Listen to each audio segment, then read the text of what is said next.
So what we're going to talk about now is one aspect, just one aspect that is impacting climate change, and that is coal. And coal is not a little thing because it's a major contribution in the United States and around the world to carbon dioxide emissions. And the thing I think that is important about it is that most folks have no sense of the role that coal plays. In fact, most Americans, when I talk to people, I find that very few of us really have a good grasp of where electricity comes from, where our power comes from, where the fuels for our energy even originate or where they come from.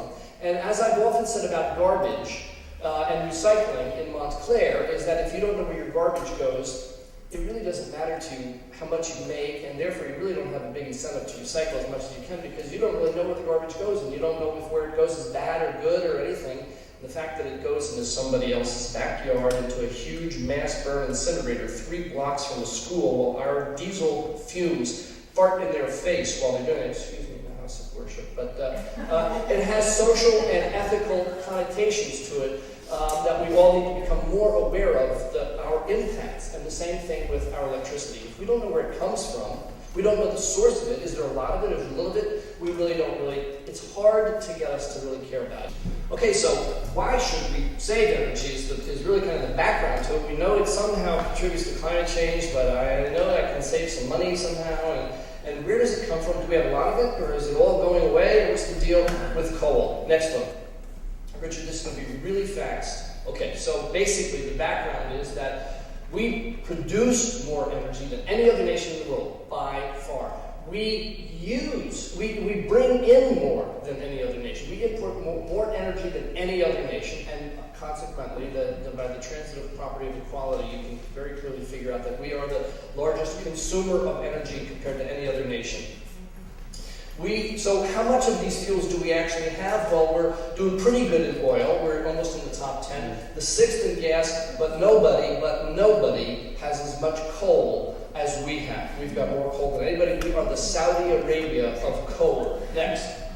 So the problem, though, is that we still don't have enough energy to compare with what we consume. So you can see that up until 1960, around then, before many of you were even born, what we consumed is what we produced, or what we produced is what we consumed. Well, how much energy we had is what we used. But then starting after that, about a decade later, we started to produce, our production didn't go up as fast as our consumption, you see. And so it started to have a wider gap. And it's expanded till now, the current time, almost 30% more consumption than we have energy production. And consequently, we have to import that. And you can see as it's going that soon we'll be well over that. A third or more of all of the energy that we consume every time we turn the lights, we're going to have to import from other people. That means that we're paying American dollars out to other nations. And in the case of some of those fuels, we're paying people who don't really like us. This basically shows what types of fuels on the left, those 5 spheres on the left-hand side, show the types of fuels. And then on the right is the uses for them.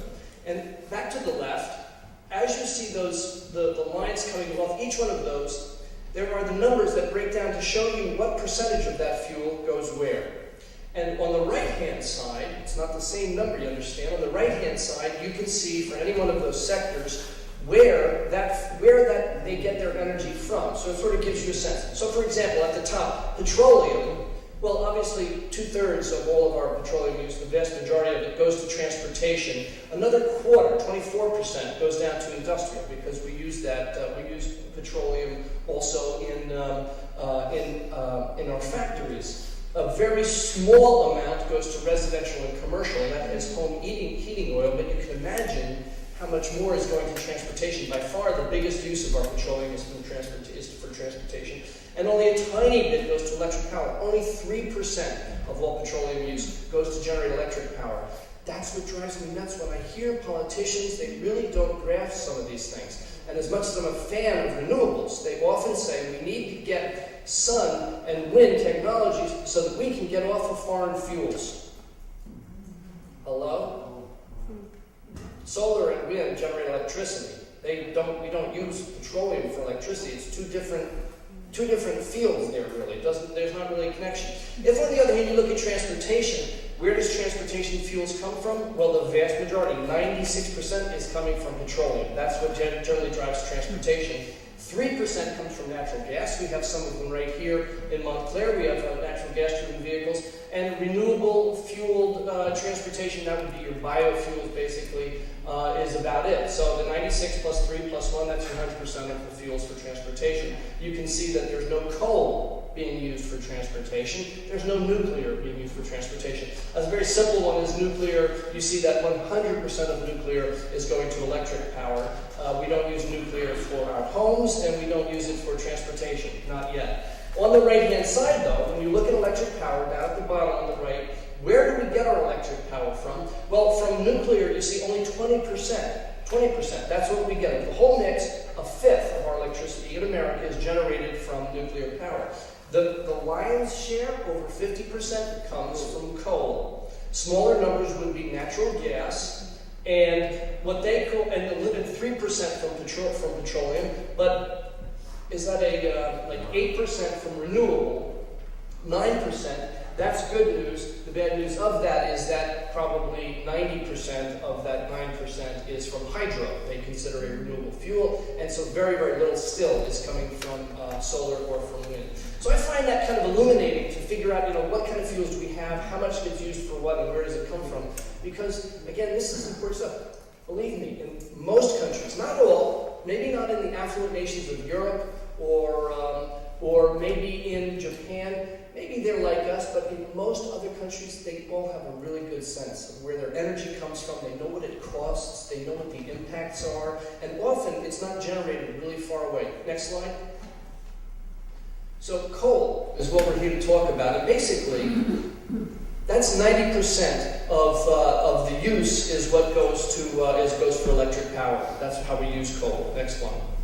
These will go fast now, Richard. So more than half our electricity, as I said, comes from coal-fired power plants. And another thing to keep in mind about that is that the demand for electricity has jumped up so much since 1970. So many people are like, well, how does it get there? I asked my mother. I want you to go home and ask your partners, or ask your family, ask your child, or ask your parent, or just ask your partner, where does our electricity come from? When we turn these lights on, where does it come from? How does it get here? Because they're not going to know. I'll tell you, they won't know. I asked my mother, she's a highly educated, long-lived woman.